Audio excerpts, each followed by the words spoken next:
5208 காலி பணியிடங்கள் அப்படின்றத மத்திய அரசின் கீழே இருக்கக்கூடிய 9 வங்கிகளில் அறிவிச்சிருக்காங்க.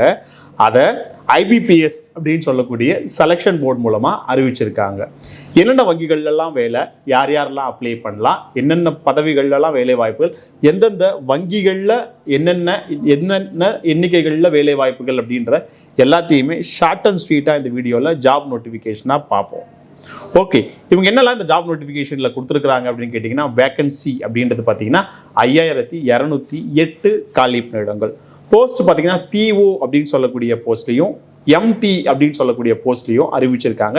எக்ஸ்பேன்ஷன் ஆஃப் போஸ்ட் பின்வருமாறு நம்ம பார்க்கலாம்.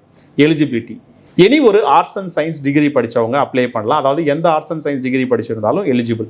நீங்கள் டிகிரி படிக்கல அப்படின்னா உங்களுக்கு தெரிஞ்ச டிகிரி படித்தவங்களுக்கு இந்த இன்ஃபர்மேஷனை கொண்டு போய் சேருங்க.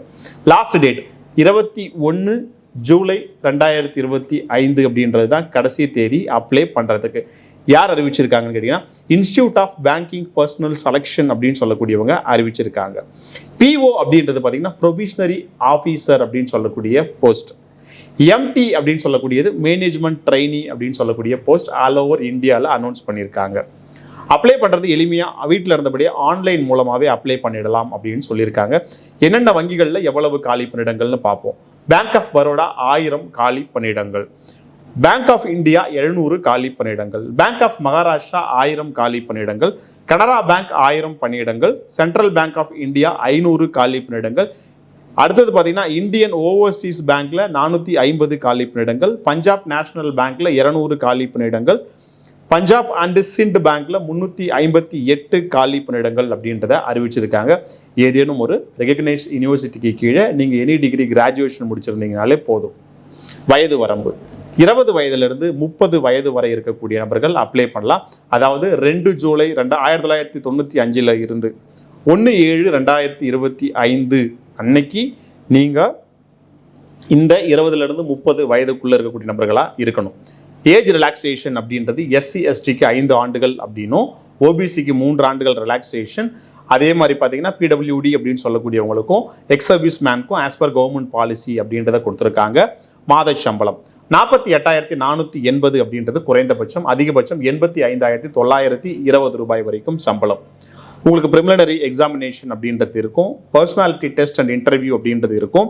எக்ஸாம் சென்டர்ஸ் அப்படின்றது பார்த்தீங்க அப்படின்னா ப்ரிலிமினரி எக்ஸாமினேஷனுக்கு தமிழ்நாட்டில் சென்னை, கோயம்புத்தூர், கடலூர், ஈரோடு, கரூர், கிருஷ்ணகிரி, மதுரை, நாகர்கோவில், கன்னியாகுமரி, ராமநாதபுரம், சேலம், தஞ்சாவூர், திருச்சிராப்பள்ளி, திருநெல்வேலி, வெள்ளூர், விருதுநகர், நாமக்கல், தூத்துக்குடி, திருப்பூர், விழுப்புரம், தருமபுரி, திண்டுக்கல்ல இருக்கும். மெயின் எக்ஸாமினேஷன் சென்டர் தமிழ்நாட்டில் அப்படின்றது பார்த்தீங்கன்னா சென்னை, கோயம்புத்தூர், மதுரை, நாமக்கல், சேலம், திருச்சிராப்பள்ளி, திருநெல்வேலி, வெள்ளூர், விருதுநகர் இந்தந்த பகுதிகளில் இருக்கும் அப்படின்னு சொல்லியிருக்காங்க.